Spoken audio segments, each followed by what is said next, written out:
오늘은 아브라함에게 보상을 주시려고 하시는 하나님에 대해서 전하려고 합니다. 1절을 보시면 하나님께서 아브라함에게 보상을 주려고 하십니다. 하나님은 아브라함이 무엇을 하였기에 보상을 주려고 하시는 것일까? 우리가 좀 함께 생각해 봤으면 좋겠습니다. 여기에 대한 답을 창세기 14장에서 찾을 수 있어요. 하나님께서 왜 아브라함에게 보상을 하려고 하시는지, 즉 상을 내리려고 하시는지 우리가 창세기 14장을 통해서 찾아볼 수 있습니다. 창세기 14장은 아브라함이 포로로 끌려간 조카를 구하는 내용을 담고 있습니다. 아브라함은 조카를 구하기 위해 자기 집에서 길러낸 사병 388명을 이끌고 단까지 추격합니다. 단은 가나안 영토의 북쪽에 있는 헬몰산 기슭의 위치에 있습니다. 아브라함이 머물고 있던 헤브론이라는 지역에서 단이라는 지역까지 가려면 약 200km를 이동해야 합니다. 아브라함이 헤브론에서 단까지 이동하였다면 적어도 일주일 정도 추격한 것이 됩니다. 그는 단에서 엘람이라는 그 나라의 왕인 구돌라오멜이 이끄는, 구돌라오멜은 사람 이름이에요. 구돌라오멜이 이끄는 연합군을 따라잡았으며 야간 기습 공격을 하여 승리를 거둡니다. 아브라함은 조카 롯을 구하는 것은 물론이며 포로로 잡혀간 모든 사람들도 구하고, 그리고 연합군이 소돔성에서 약탈해간 재산도 재물도 다 되찾습니다. 전승하고 돌아온 아브라함은 살렘의 왕이자, 나라 이름이에요. 살렘의 왕이자 하나님의 제사장인 멜기세덱에게 전리품의 10분의 1을 드립니다. 그리고 나머지 전리품은 소돔 왕에게 돌려줍니다. 소돔 왕은 아브라함에게 사람만 나에게 넘기고, 즉 포로로 잡혀간 소돔 사람들은 나에게 다 이렇게 넘겨주고 전리품은 당신이 가지라고 말합니다. 이에 아브라함은 거절해요. 왜 그랬을까요? 아브라함은 이미 부자가 된 상태입니다. 그에게 군사가 무려 388명이나 있다는 것은 누가 봐도 부자입니다. 물론 그렇다고 하여 그에게 재물이 필요 없는 것은 아닙니다. 전쟁에서 이긴 자가 전리품을 차지하는 것은 당연한 권리입니다. 그가 전리품의 일부를 참전한 종들에게 나눠주면 그들이 주인에게 더욱 충성할 것입니다. 그런데 아브라함은 당당하게 받아야 할 그 모든 재물을, 즉 전리품을 거절합니다. 그 이유가 참 궁금합니다. 혹시 창세기 13장 13절에서 소돔 사람은 여호와 앞에 악하며 큰 죄인이라고 말씀하고 있기 때문은 아닐까요? 하나님 앞에서 악을 행하던 그 소돔 성에서 나온 재물이기 때문에 받을 수 없었던 것이었을까요? 그렇지 않습니다. 아브라함이 소유한 재물 속에는 부끄러운 과거를 떠올려주는 재물도 다 포함되어 있습니다. 창세기 12장 10절부터 20절 보시면 아브라함이 기근을 피해 애굽으로 내려간 사건이 나옵니다. 그곳에서 애굽의 왕에게 아내를 빼앗길 위기에 처하게 됩니다. 애굽의 왕 바로는 아브라함의 아내를 그의 여동생으로 알고 데려갑니다. 왕은 그때 아브라함에게 누이를 데려가는 대가로 양떼와 소떼와 그리고 암나귀와 순나귀와 남녀 종과 그리고 낙타까지 줍니다. 자, 일이 이렇게 번져지게 되자 하나님께서 몸소 나서십니다. 하나님은 바로 왕에게 재앙을 내리심으로 아브라함이 아내를 다시 찾게 하십니다. 아브라함이 아내와 함께 애굽에서 나올 때 그 바로 왕이 준 모든 소유를 가지고 나옵니다. 이것은 무엇을 말해줍니까? 아브라함의 재산 속에는 아내를 누이라고 속임으로써 얻은 부끄러운 재산이 포함되어 있습니다. 그것도 우상숭배의 나라인 애굽 왕으로부터 받은 재산 말입니다. 그러니 소돔 왕이 건네주는 전리품도 얼마든지 받을 수 있습니다. 특히 그는 방금 전에 전리품의 10분의 1을 하나님께 드리기까지 했습니다. 따라서 아브라함이 소돔 왕이 건네주는 전리품을 거절한 이유가 죄악의 땅에서 나온 재물이기 때문은 아닙니다. 아브라함이 소돔 왕이 건네주는 전리품을 받지 않은 이유는 따로 있습니다. 창세기 14장 23절 제가 받들겠습니다.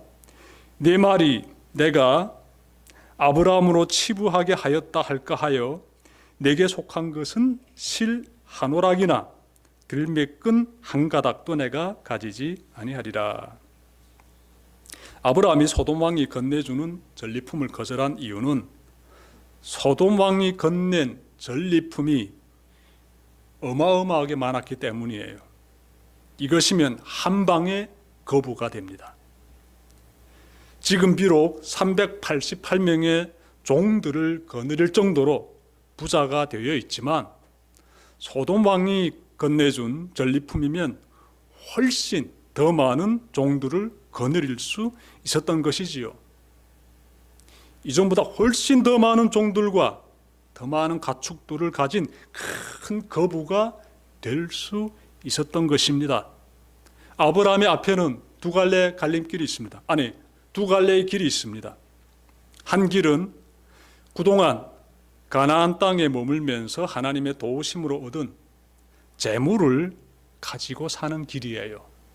또 다른 한 길은 지금까지 얻은 재물을 훨씬 압도하는 큰 재물을 소돔 왕으로부터 받아서 사는 길이에요. 아브라함은 하나님의 도우심을 받으면서 살아가는 길을 선택했습니다. 소돔 왕은 아브라함에게 일확천금을 손에 넣을 수 있는 길을 제시했는데 아브라함은 그 길을 거부했어요. 그는 인간의 도움으로 거부가 되는 것이 아니라 하나님의 도움으로 거부가 되길 원했습니다. 그는 거부가 될 수 있는 쉬운 길을 뿌리치고 거친 광야길을 선택했습니다. 하나님은 이 모습을 다 보고 계셨습니다. 그래서 아브라함에게 오셔서 내가 너에게 보상을 내리겠다고 말씀하시는 것입니다. 제가 1절 말씀 찾아 읽겠습니다. 이후에 여호와의 말씀이 환상 중에 아브라함에게 임하여 이르시되 아브라함아 두려워하지 말라. 나는 내 방패요 너의 지극히 큰 상급이니라. 여러분 1절 앞부분에서 이후에 라는 말씀이 나오는데 여기서 이후에는 지금까지 말씀드린 소돔 왕의 전리품을 거절한 그 이후를 말하고 있습니다. 하나님께서 아브라함에게 보상을 주려고 찾아오시는데 때는 밤입니다. 저녁이에요. 아브라함은 환상 중에 하나님의 임재를 경험합니다. 그는 큰 두려움에 빠집니다. 그래서 하나님께서 그의 마음을 진정시켜 주시면서 이렇게 말씀하십니다.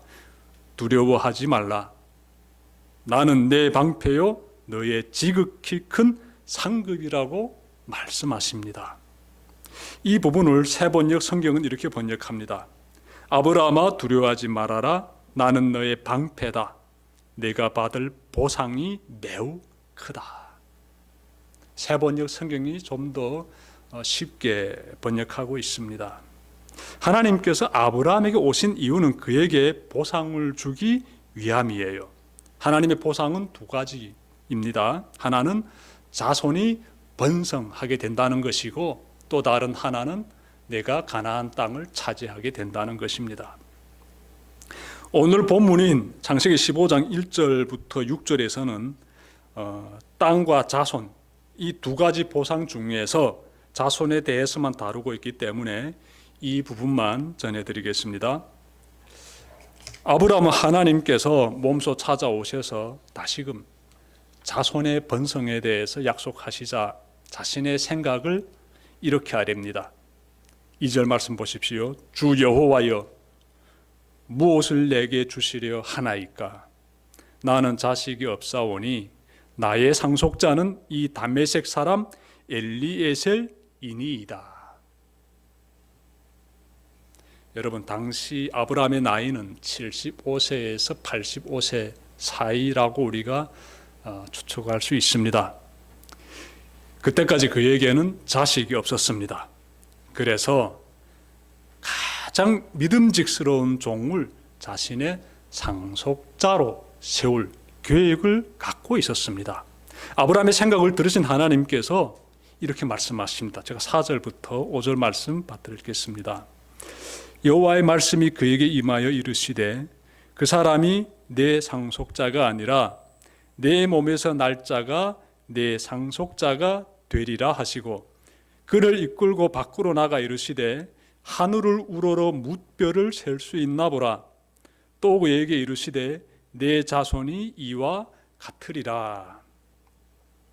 하나님은 아브라함에게 장차 자식을 얻게 될 것이라고 말씀하십니다. 그리고 그를 데리고 밖으로 나오시어 밤하늘의 무수한 별들을 보게 하시며 내 자손이 이와 같으리라 약속하십니다.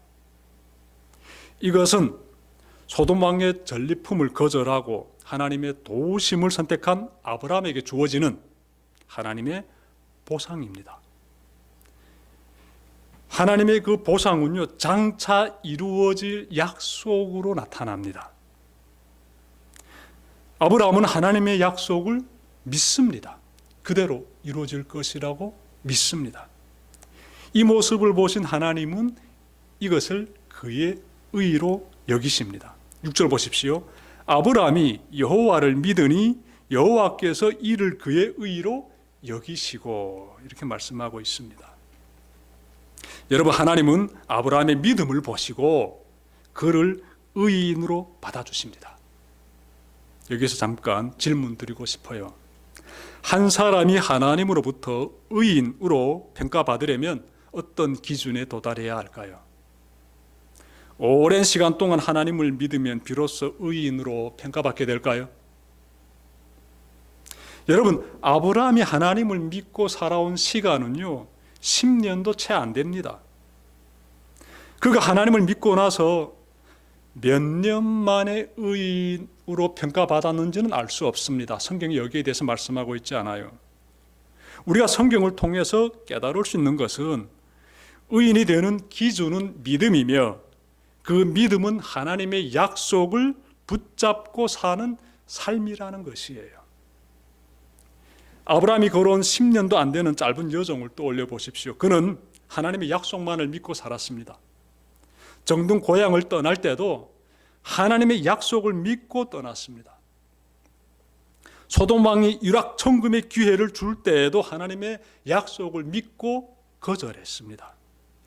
하나님의 약속만을 믿고 따르던 아브라함이었기에 하나님께서 너의 자손이 하늘의 무수한 별들처럼 많을 것이라고 보상을 약속하시자 말씀대로 이루어질 것임을 믿었던 것이에요. 참으로 믿음의 조상다운 훌륭한 모습이에요.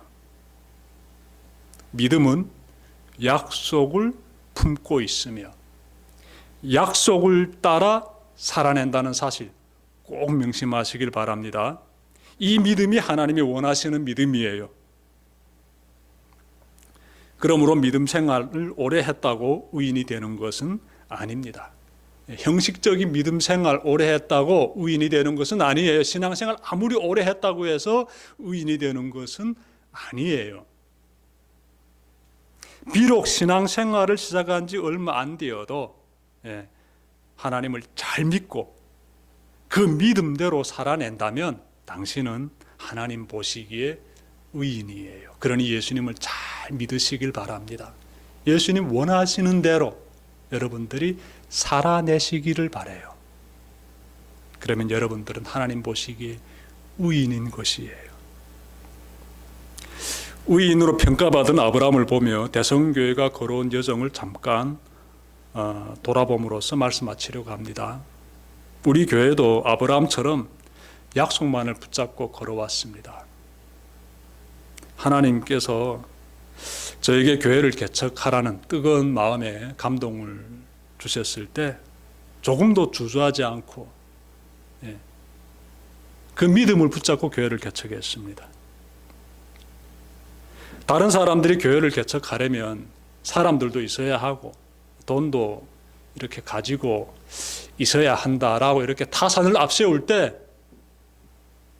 하나님이 도와주실 것이라는 믿음만을 가지고 교회를 개척했습니다. 하나님은 약속하신 대로 당신의 백성들을 보내주시고 도움의 손길들을 보내주셔서 우리 교회가 오늘까지 걸어올 수 있었습니다. 아브라함이 하나님의 뜻은 이루어질 것이라는 그 믿음만을 붙잡고 살았듯이 대성교회는 분단된 남과 북이 복음으로 하나가 될 것이라는 믿음만을 붙잡고 지금까지 걸어왔듯이 앞으로도 그렇게 변함없이 걸어가야 합니다.